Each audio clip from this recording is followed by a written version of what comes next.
વચનામૃત ગઢડા મધ્ય 24.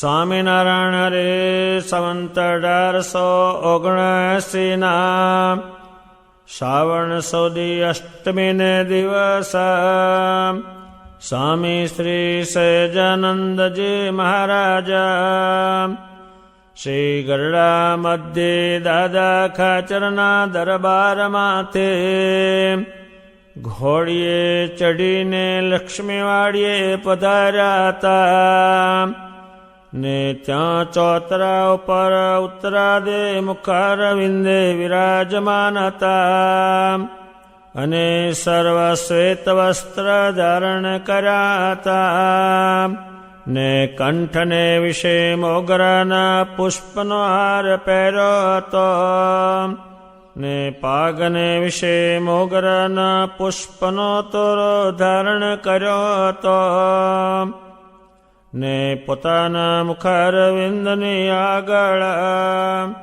પરમહંસ તથા દેશ દેશના હરિભક્તની સભા ભરાઈને બેઠી હતી.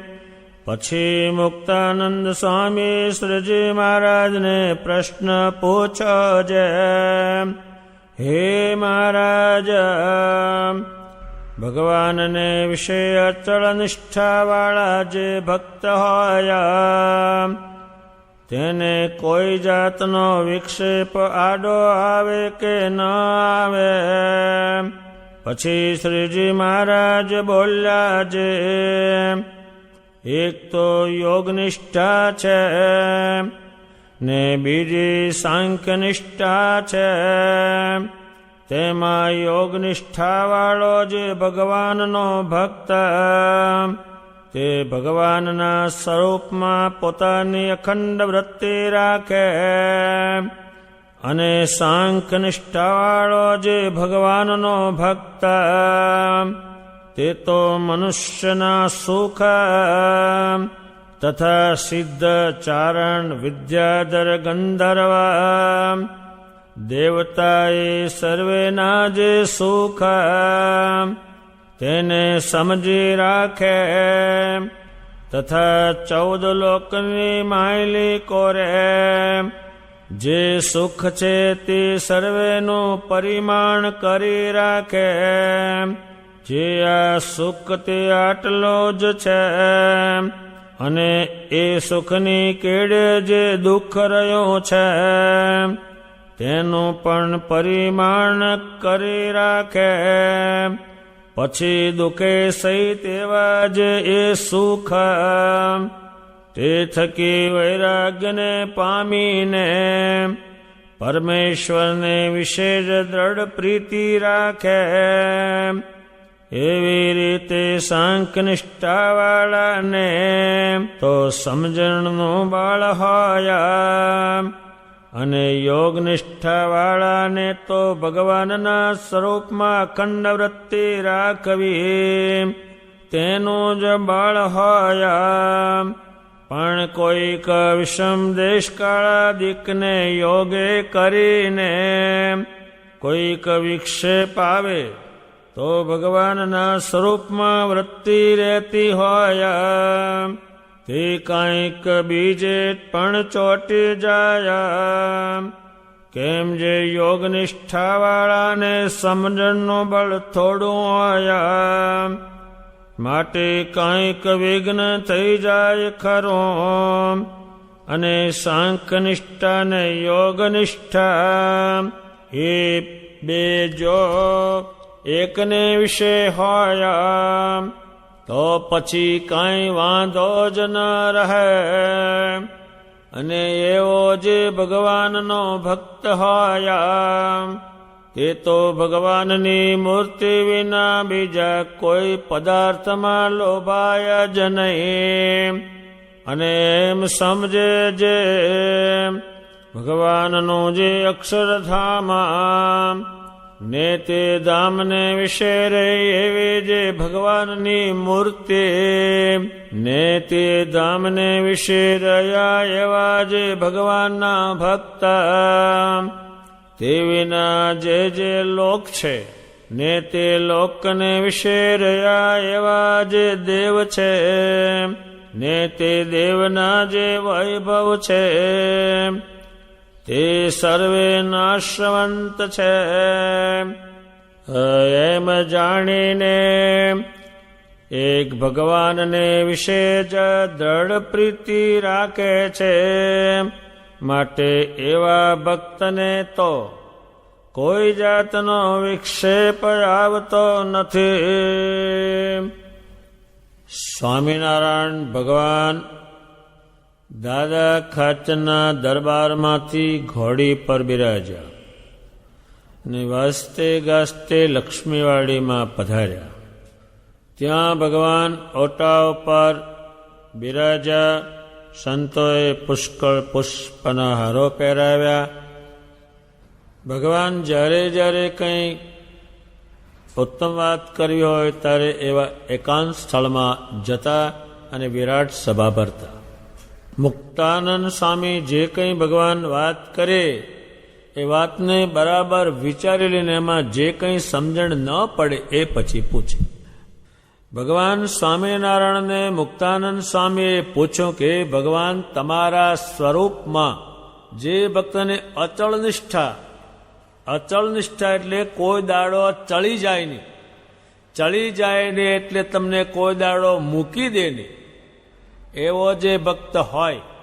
હવે અચળ ભગત એ મુક્તાનંદ સ્વામી પોતે જ છે, બીજા લાખો છે, જે ચડે જ નહીં કશાયથી, કોઈ પણ પ્રકારના યોગથી, કોઈ માણસના સંગથી, કોઈ શાસ્ત્રના સંગથી, કશાયથી સ્વામિનારાયણ ભગવાનના સ્વરૂપમાંથી જીવ ઉઠાવી ના લે એને અચળ નિષ્ઠા કહેવાય છે.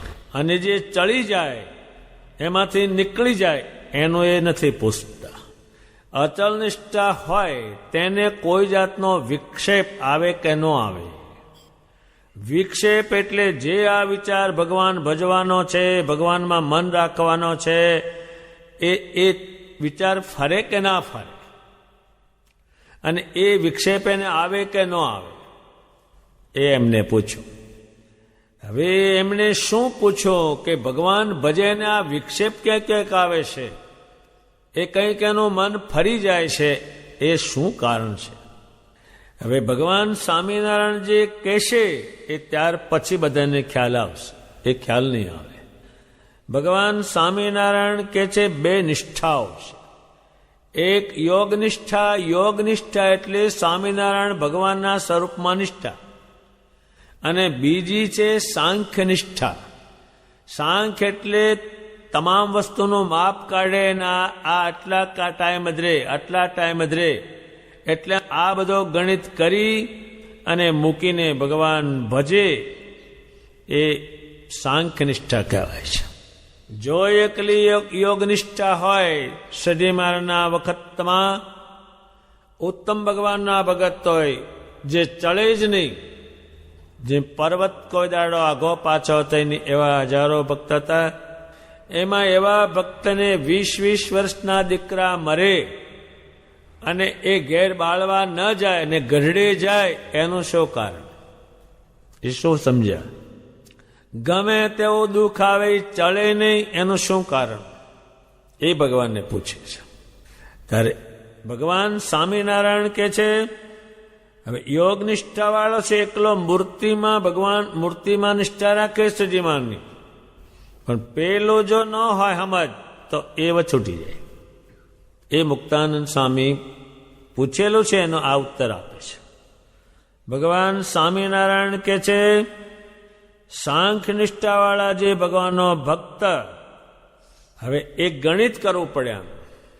કાંઈ જાણે નહીં, આ ગણિત જાણે નહીં, ભગવાન ભજે એને એક કોક દાડો ભગવાન ભજવાના બંધ પડી જાય.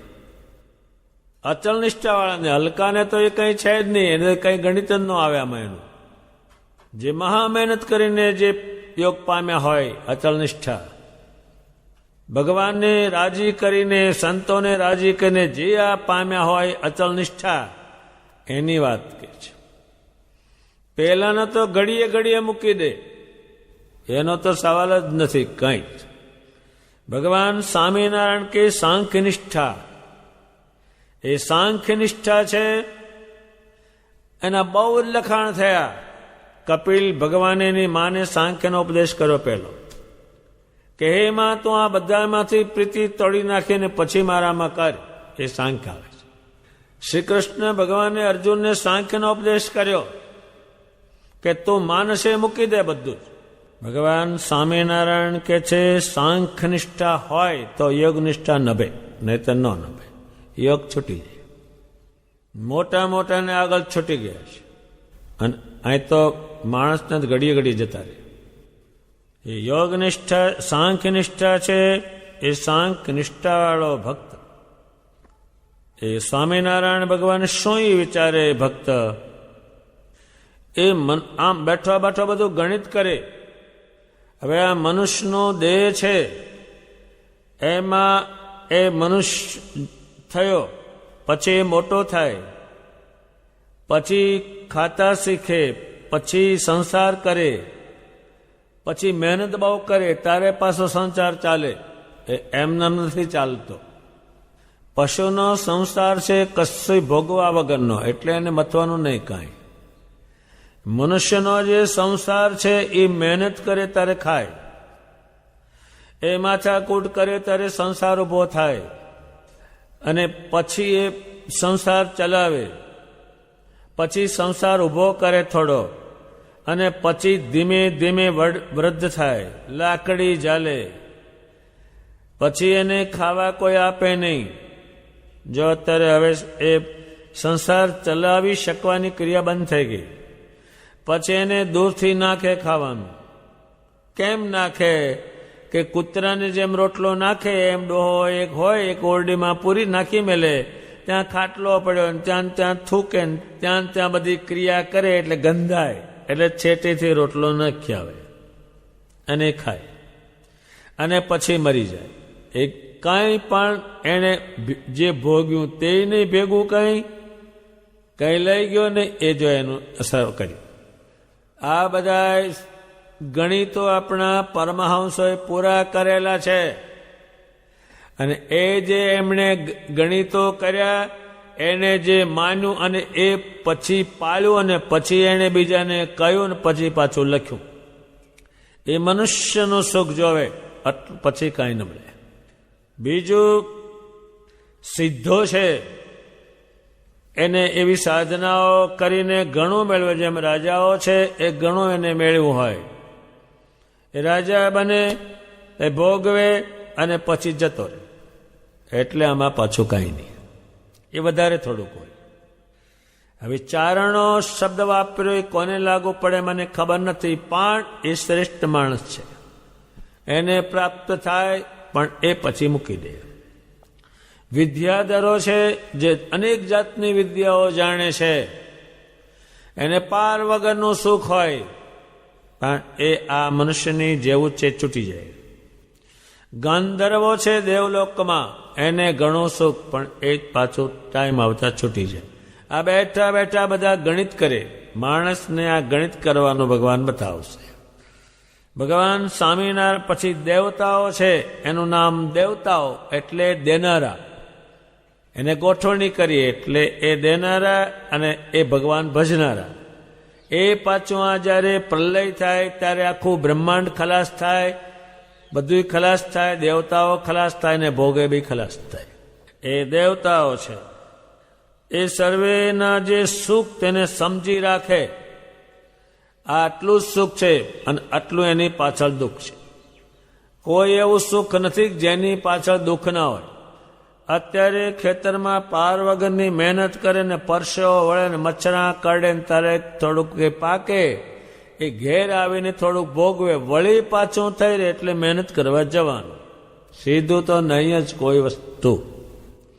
ભગવાન સ્વામિનારાયણ કે છે દુઃખ રહ્યું છે. અત્યારે આ માણસ જયારે છોકરો એ કંઈ નહોતું કર્યું, તારે કંઈ દુઃખની ખબર નહોતી, કંઈ સુખની ખબર નહોતી. અત્યારે 40 વર્ષને પૂછો ને તમે, પહેલી મને આવી ખબર હોત તો હું આ સંસાર જ ન કરત. એમ બારાની કે હવે જાય ક્યાં? જે મારામારી કરીને જેલમાં પુરાણો, પછી ખબર પડે કે આ કરવા જેવું નહોતું અને અહીં આવવા જેવું નહોતું, પણ હવે શું કરું? એમ છે. ભગવાન સ્વામિનારાયણ કે છે સુખની કેડે દુઃખ. હવે એ કોઈ દાડો કોઈ ગણિત ના કર્યો તો ખબર શું પડે? સુખની પાછળ દુઃખ, સુખની પાછળ દુઃખ. હવે એ કોને ખબર પડે? એ ભગવાન કે તારે સમજશે. સુખની કેડે દુઃખ છે. અત્યારે જ્યાં તમે સુખ છે એની પાછળ નરો દુઃખ, એ તમે જાઓ તો ખબર પડે. જ્યાં સુખ છે ત્યાં નરો દુઃખ, એની પાસે દુઃખના ઢગલા, સુખના ઢગલા, તારે જોડે દુઃખના ઢગલા. એ ભગવાન જાણે છે. મોટા મોટા દેવતાઓ પણ લડાઈઓ કરી છે ને જાત જાતની. ભગવાન સ્વામિનારાયણ કે છે તેનું પરિમાણ તેને માપી રાખે કે આટલું જ છે આ.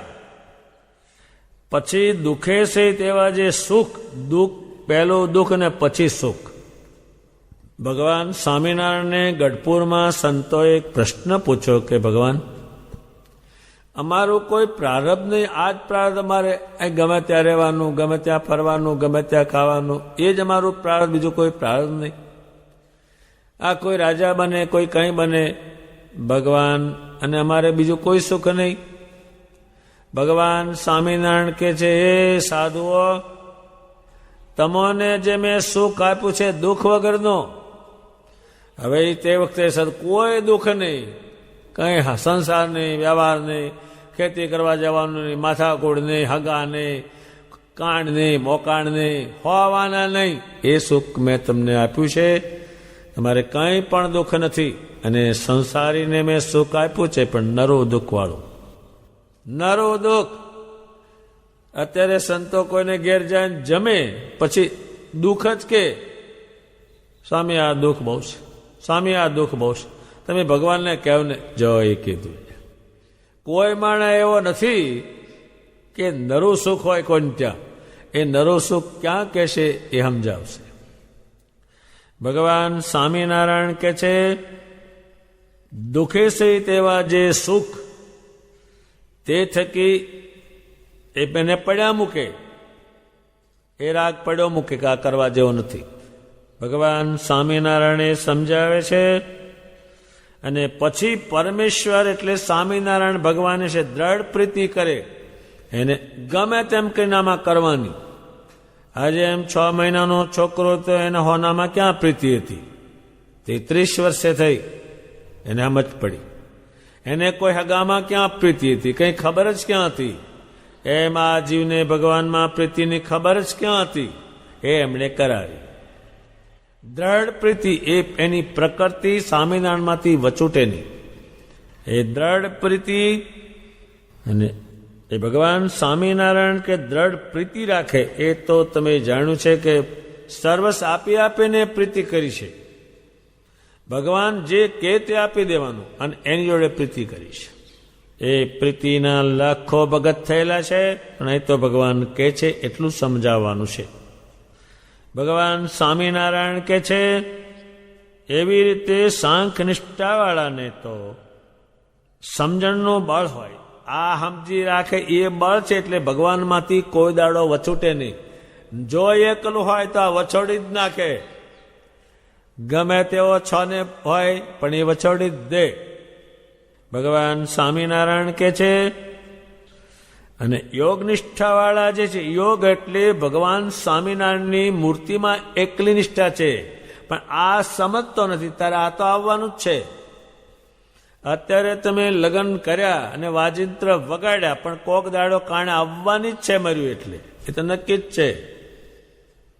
જેવા તમે લાડવા ખાધા અને ગુંદરપાક ખાધા અને બધું ખાધું, પણ એક દિવસ એવો આવશે કે એને કે તમને પાણીએ કોઈ નહીં પાય. એ તો આવવાનું જ છે. જો જેમ એક છોકરો હોય તે છોકરી ખોળે અને પછી એ લાવે, એમ એને છોકરીઓ થશે ત્યારે એને ખોળવા જવાનું થશે, છૂટક્યો જ નહીં.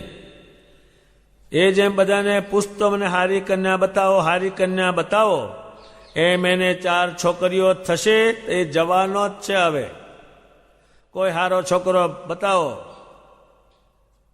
12 વર્ષ જીવે એવો હોય તો એ પાપા મારે બધાય જો એમ થયું. એને ભગવાન સ્વામિનારાયણ કે છે યોગ નિષ્ઠા છે એટલે ભગવાન સ્વામિનારાયણનો યોગ રાખે, મૂર્તિને સંભાળે, માનસી પૂજા કરે, પૂજન કરે.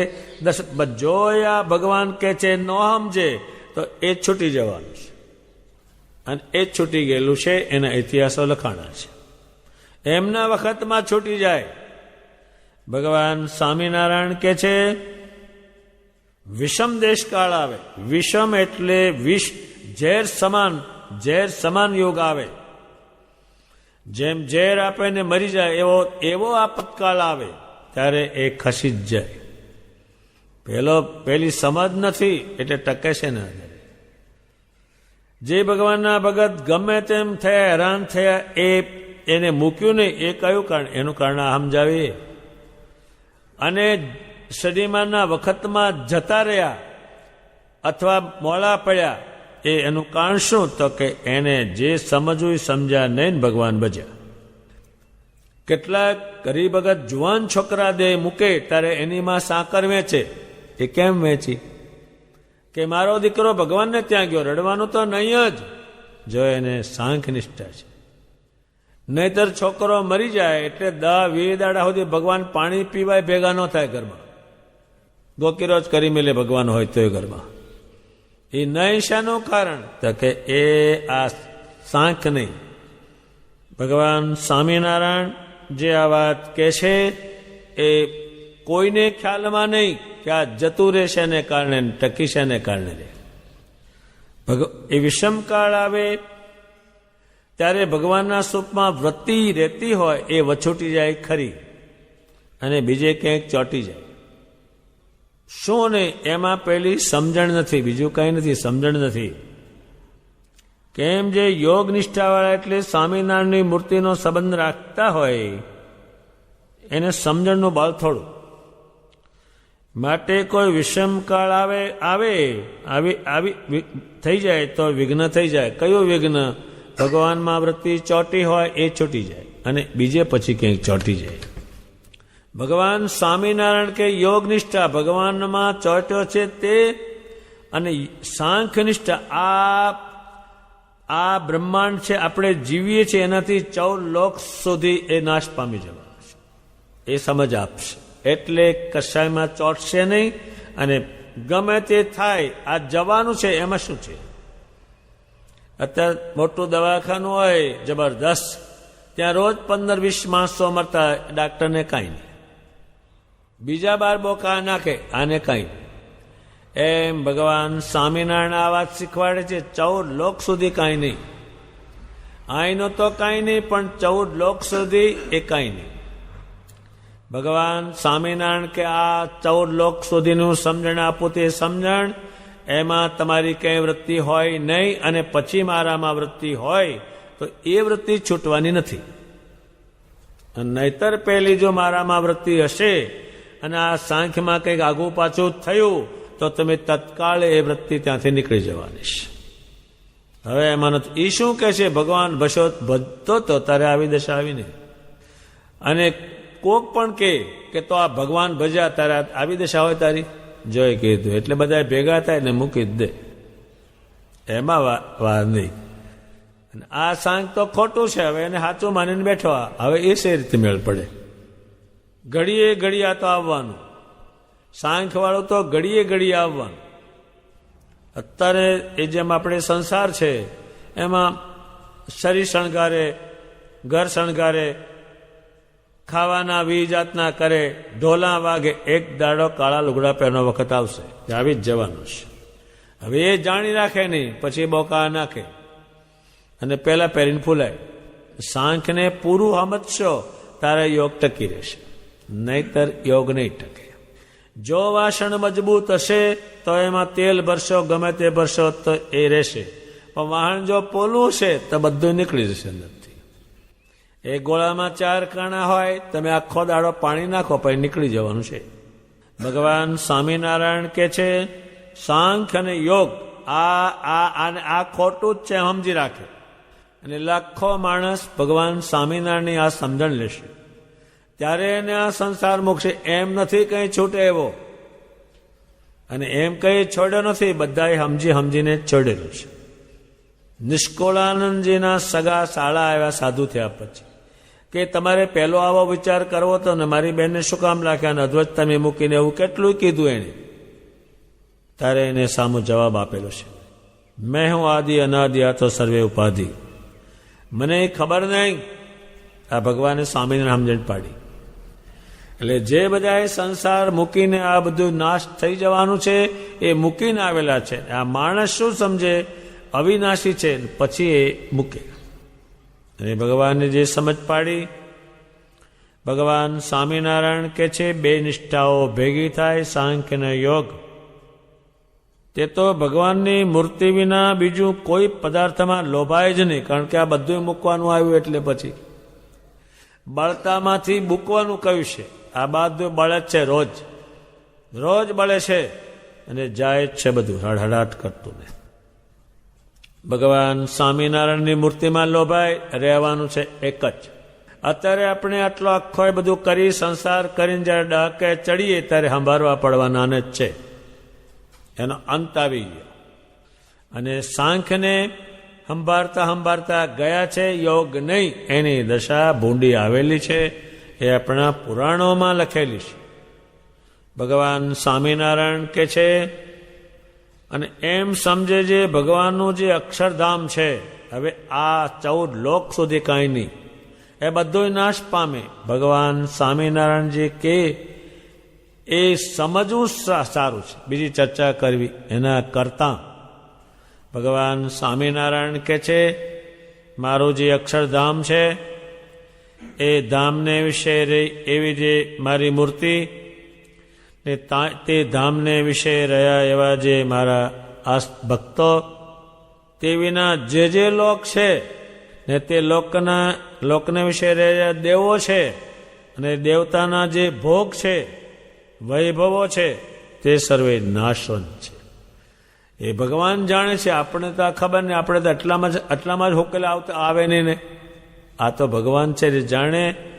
14 લોક એ પણ નાશ છે, એના વૈભવો પણ નાશ છે, એ દેવતાઓનો પણ નાશ થઈ જાય, દેહ છોડી દેવું પડે. જેમ આપણે અહીંયા દેહ છોડી જ દેવું પડે એમ દેવતાઓને દેહ એનો સમય આવતા છોડી દેવું પડે. ભગવાન સ્વામિનારાયણ કે હું તમને હે મુક્તાનંદ મુનિ જે વાત સમજાવું છો એ મારી વાતને તમે બરાબર જાણી આ બે વસ્તુને તમે ભેગી કરજો, સાંખ્ય અને યોગ.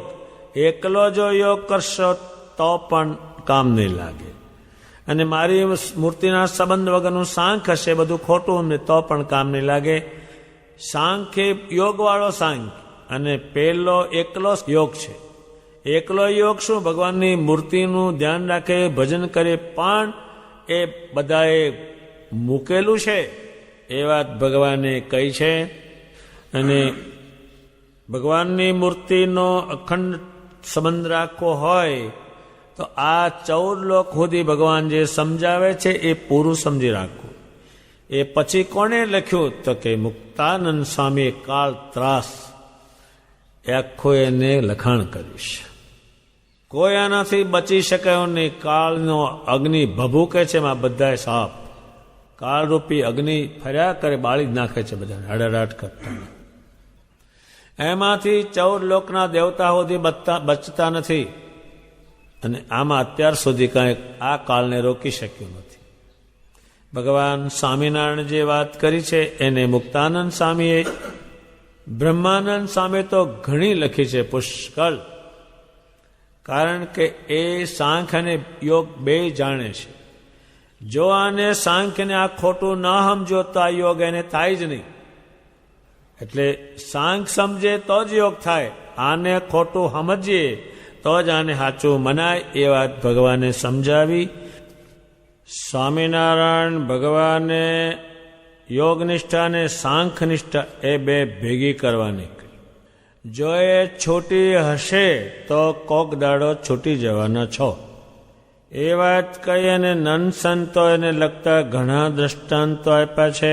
એક આંબા ગામ છે, ગઢપુર દેશમાં એ ગામ આવેલું છે. સત્સંગમાં ત્યાં જાણીતું છે અને ઘણા પ્રસંગો છે. પણ એક દેવજી ભગત નામના લુહાર રહે છે, એ ઘણા પ્રતિષ્ઠિત છે અને શ્રી મહારાજના એકાંતિક ભગત છે. એનું કુટુંબ 40 માણસનો, તો એમાં એકલા દેવજી ભગત જ ભગવાન ભજે અને એનું કુટુંબ બધું હેરાન કરતું. સજે મહારાજે રાજી થઈને ગઢપુરમાં એને વર આપેલો કે તને હું જે અખંડ દેખાઈશ. એને ભગવાન સ્વામિનારાયણ અખંડ દેખાતા. એટલે બહુ લોકો એને મળવા જતા, પૂછવા જતા. હવે યોગનિષ્ઠા અને સાંખ્યનિષ્ઠા બંને જાણે છે, એટલે ભગવાનનો યોગ રાખે છે અને આ જે જૂઠું ભગવાને સમજાયું છે એ જાણે છે. એનો દીકરો કલો નામનો હતો. ભગવાન સ્વામિનારાયણને ભર જુવાનીમાં લઈ જાય છે ને તેડવા પધાર્યા. એને ધામમાં લીધો અને દેવસી ભગત ખેતરમાં દાળિયા કરીને કપાસ વીણાવતા. ભગવાને ત્યાં વિમાન ઉભો રાખ્યું અને એનો દીકરો કલો દેખાડ્યો. ભગવાન સ્વામિનારાયણને કહે છે, તમે હું નહોતો ને આપ જે આવ્યા અને મારા દીકરાને ધામમાં લઈ જાઓ છો. દંડવત કર્યા અને છોકરો ધામમાં ગયો. જો એને યોગનિષ્ઠા અને સાંખ્યનિષ્ઠા હતી તો ને કાંઈ થયું નહીં, ઘણો આનંદ થયો. એટલે એની જરૂર પડે છે. આ ઘડીએ ઘડીએ સાંખને સમજીએ ને તો આવવાનું જ છે, ઘડીએ ઘડીએ જાત જાતનું છે. ભગવાન સ્વામિનારાયણ એટલા માટે એને મજબૂત બે વસ્તુને સમજવાની. હજારો સાધુઓ જે ક્યાંય ગયા નહીં, ખસા નહીં, એનું એક કારણ છે ભગવાને બે નિષ્ઠા સમજાવી. વળી નંદ સંતો એક દ્રષ્ટાંત લખે છે, જોયેલું મૂર્તિમાન. બાબા પર વાંક્યા નામનું એક ગામ છે. ત્યાં કણબી દેવરાજ ભગત રહેશે. બહુ સારા ભગવાનના ભગત છે, પણ એકલી યોગ નિષ્ઠા છે, સાંખ્ય નથી. એ ભગવાન ભજે છે ને બધાએ જાણે છે કે આ દેવરાજ ભગત ઘણા જ ઉત્તમ ભગત છે. એ પણ એની સાંખ છે.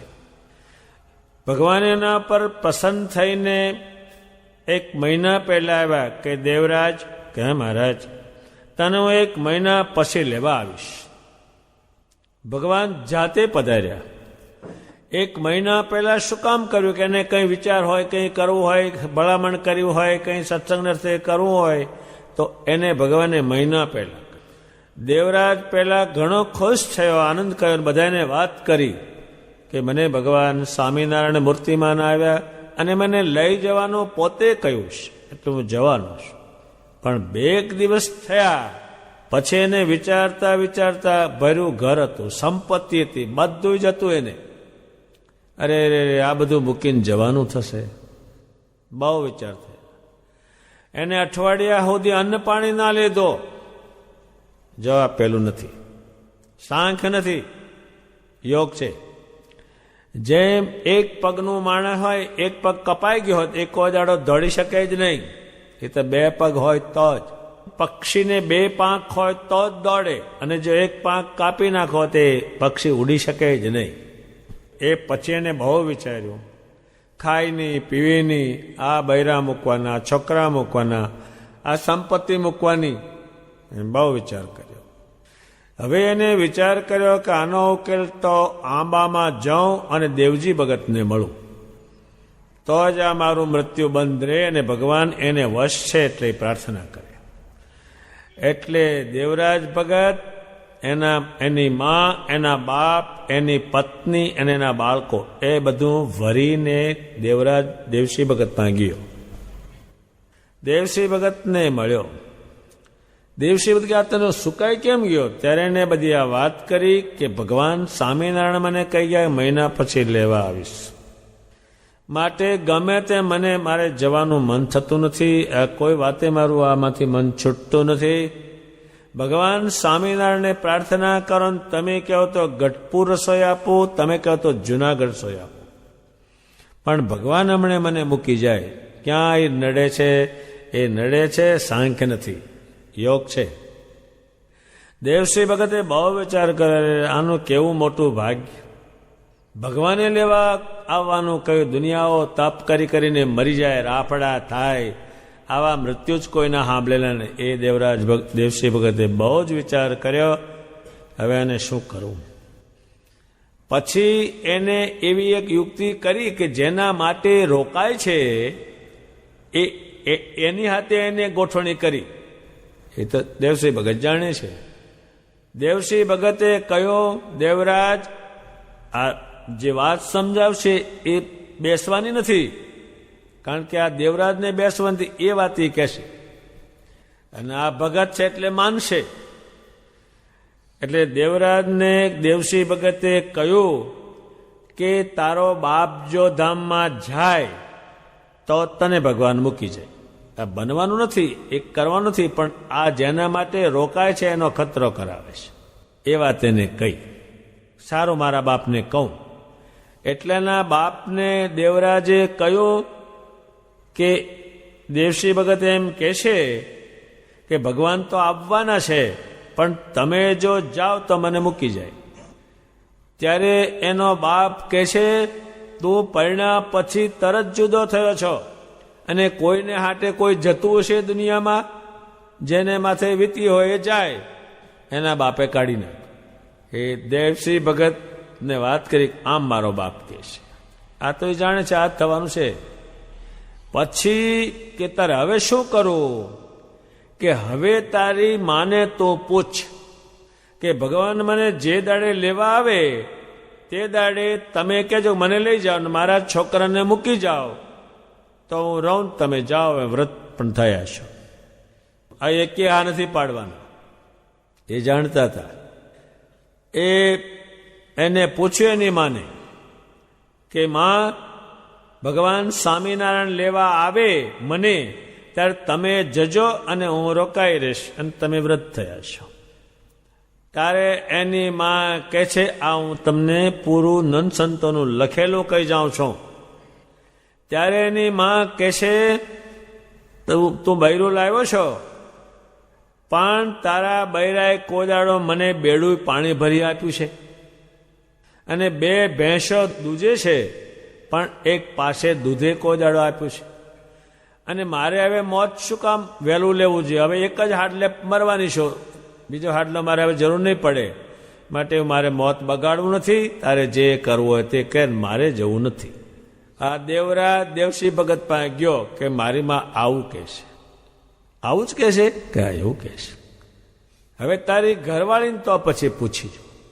એટલે એને દેવસિંહ ભગતના કયા પ્રમાણેની બાઈને એને પૂછો કે તું મારી અર્ધાંગના કહેવા, મારું અંગ કહેવાય તારા શરીરમાં, માટે તું મને ભગવાન લેવા આવે ત્યારે તું જા. અને એ પતિવ્રતાશ્રીનો ધર્મ છે કે પતિ કેમ કરવું, માટે તું મારા બદલે દેહ મુક્ત, ભગવાન લેવા આવે એટલે જા, અને હું બીજી બાઈ લાવીશ અને છોકરા હાંચવીશ. ત્યારે બાઈ કહે છે, પીટ્યા, મેં તો ગોખીને નક્કી કર્યું છે કે તું મરીશ તાર 12 સુધી રહેવાની છું, પછી ક્યાંક હું બીજે જતી રહેવાની છું. ત્યારે દેવરાજે વિચાર કર્યો કે બહાડો આ તો કોઈ નહીં, પછી એને બહુ ઉતરી જાય છે. પણ દેવસિંહ ભગતને ભગવાન સ્વામિનારાયણ મૂર્તિમાન દર્શન આપતા, એટલે ભગવાનને પ્રાર્થના કરી કે ભગવાન આ વાસ્તવિક છે એટલે હમણે એને રહેવા દો. ભગવાને કહ્યું ભલે. પછી દેવસિંહ ભગતે દેવરાજ ભગતને કહ્યું, ગઢપુર જા, ત્યાં ભગવાનને જમાડ અને પરમાહંસોને જમાડ. પછી એને એક ક્રિયા કરી, ભગવાનને જમાડ્યા, સંતોને જમાડ્યા, અને પછી થોડો ટાઈમ જીવેલો છે. પણ આ પેલું નહીં, કયું સાંખ્ય નહીં એની પાસે. આ ખોટું છે સમજો નહીં, ભગવાન સાચા છે સમજો નહીં. આ ખોટામાં રોકાઈ રહ્યો એટલે સાંખ્ય વગર યોગ નભે નહીં, અને યોગ હોય એટલે સાંખ્ય જોઈએ, સાંખ્ય હોય એટલે યોગ જોઈએ. એ બે છૂટું પાડી શકાતું નથી. ભગવાન સ્વામિનારાયણે જે ઉત્તર કર્યો અને મુક્તાનંદ સ્વામીએ પૂછ્યું છે એ તો એને સમજ પડે, કારણ કે ભગવાન ભજે છે એને પણ વિક્ષેપ આવે છે. એનું કારણ શું છે? એ પડ્યા મૂકી દે છે. એનું કારણ શું? તો કે આ એણે સાચું માન્યું છે, જેને ખોટું માનવું જોઈએ એ માન્યું નથી, એને કારણે બને છે. એ વાત ભગવાને એટલી બધી સુંદર સમજાવી છે કે ઘણા શાસ્ત્રોનો સાર જાણે હોય એમ એ વાત સમજાવી છે. જો આને તમે ખોટું ના સમજો તો કોઈ દાડો આમાં જઈ શકાય એવું નથી કોઈનાથી જ.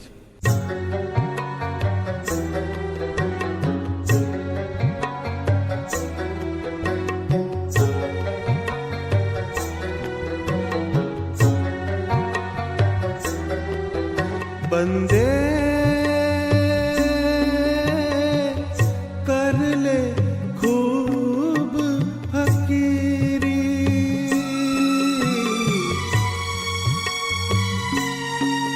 बंदे कर ले खूब फकीरी, अदल भ्रम अमीरी, कर ले खूब फकीरी, कर ले खूब फकीरी।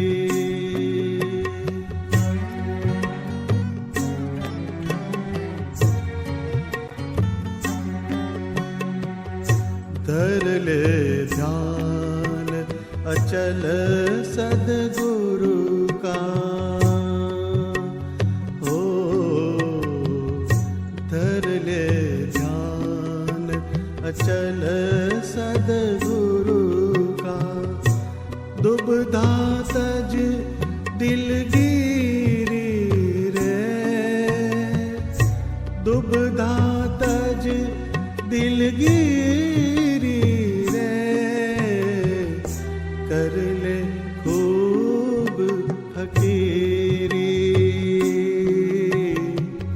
कर ले खूब फकीरी। बंदे बंदे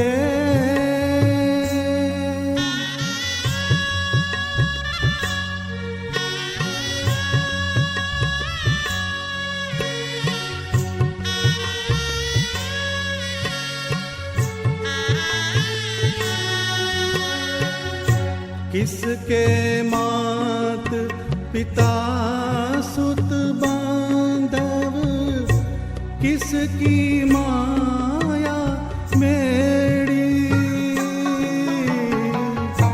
किसके मात पिता सुत बांधव, किसकी माया मेरी, या के संग लग्या क्या मोहवश, या के संग लग्या क्या मोहवश, अवसर नावे फेरी, कर ले खूब फकीरी, कर ले खूब फकीरी।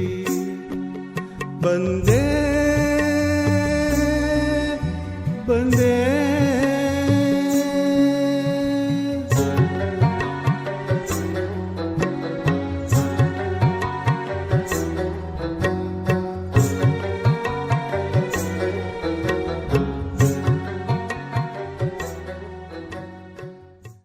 શ્રી મહારાજે લાખો જીવોને આ ખોટી વસ્તુ સમજાવશે અને એ ખોટી છે જ. તમે એક સામાન્ય માણસ હોય તો જો અભ્યાસ કરે તો એ ખોટું છે. ગમે તેમ તેમ પૂછજો ને, કઈ રહેવાય એવું જ કે ક્યાં છે. નંદ સંતોએ સાંખ્યને પૂરું બહુ સમજાવ્યું છે ખોટું. એના તો હજારો શબ્દો છે, પણ આ ભગવાન સ્વામિનારાયણ જે શબ્દો કયા છે એમાં બધાય સાર આવી જાય છે. એટલે જેને ભગવાન સ્વામિનારાયણની મૂર્તિમાં જીવ ચોંટાડી રાખવો હોય, એ ખસવું જ ના હોય, ત્યારે સાંખ્યને પૂરું સમજવું પડે. આ ખોટું છે તો જ, નહીતર બોકા ઘડીએ ઘડીએ નાખવા થાય અને ઘડીએ ઘડીએ છૂટી જાય. સ્વામિનારાયણ ભગવાનને તે વખતે હજારો લોકોએ છોડી દીધા. એ કયા કારણે? કંઈક સાંખ્યને સમજ્યા નહીં અને સ્વામિનારાયણ સ્વામિનારાયણ કર્યું અને ગયા જ નહીં. એ સાંખ્યને પૂરું સમજેલા એટલે યોગ એને છૂટ્યો નહીં. એ ભગવાન સ્વામિનારાયણને વાત કરી, ઘણી અલૌકિક કરી. આ બ્રહ્માંડમાં સૌ ભગવાન સ્વામિનારાયણમાં અખંડ પ્રીતિ કરવી હોય એને આ વાત સમજવી જ પડે. એવી અલૌકિક વાત ભગવાન સ્વામિનારાયણે કરી. ઇતિ વચનામૃતા, એવી રીતે ગરડા મધ્ય પ્રકરણનો 24મો વચનામૃત પૂરું થયું. સહજાનંદ સ્વામી મહારાજની જય.